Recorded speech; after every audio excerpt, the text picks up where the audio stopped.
The increasing amount of technology we rely on in everyday life makes portable energy sources essential to our world today.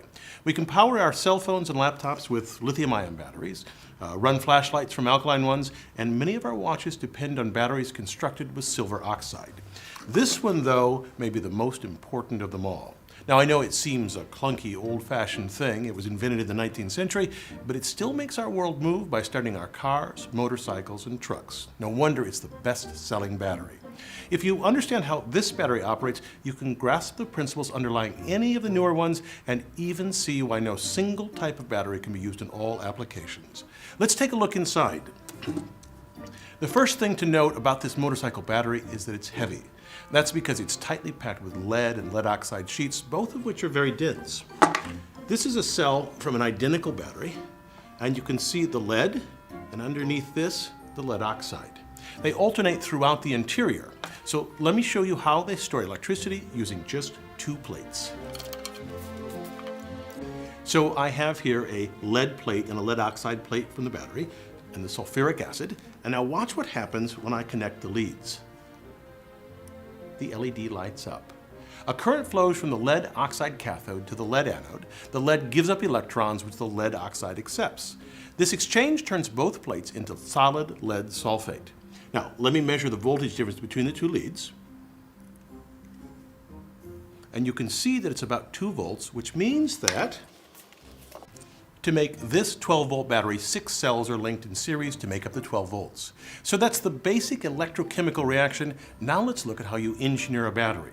We want a battery to have a high density of either energy or power, and that difference being that batteries with a high energy density can store large amounts of energy and release it reliably over long periods of time, whereas batteries with a high power density release large amounts of energy quickly. This battery was designed with power in mind because we need a burst of nearly 400 amps to start a motorcycle. To save space, we need to pack the plates in here tightly, but in order to ensure that the electron transfer takes place through the terminals, the plates are mechanically separated by these permeable layers. Now, let me show you 2 plates from a discharged battery so you can see the effect of a deep discharge of a battery. If we look at these 2 plates, we can see the effect of a long-term discharge. This light coating here is lead sulfate.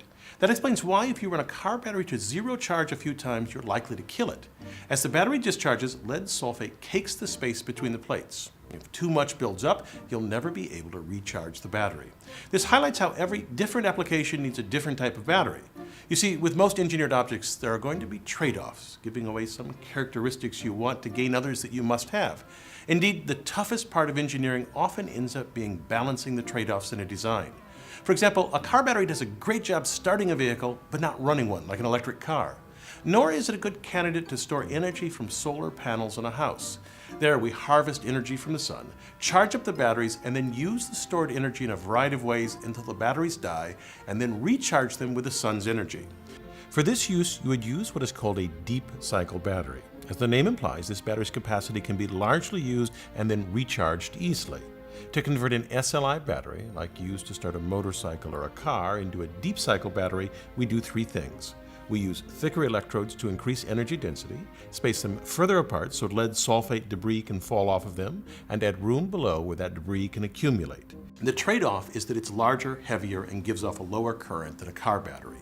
It would seem that we'd want to get rid of the lead-acid battery. It poses a significant environmental risk if disposed of improperly. We still have the 19th century lead-acid battery because of what nature has handed us. Plentiful electrode materials, lead and lead oxide, both very high in conductivity. Once we arrange these materials correctly, we have a cheap battery with a high power density.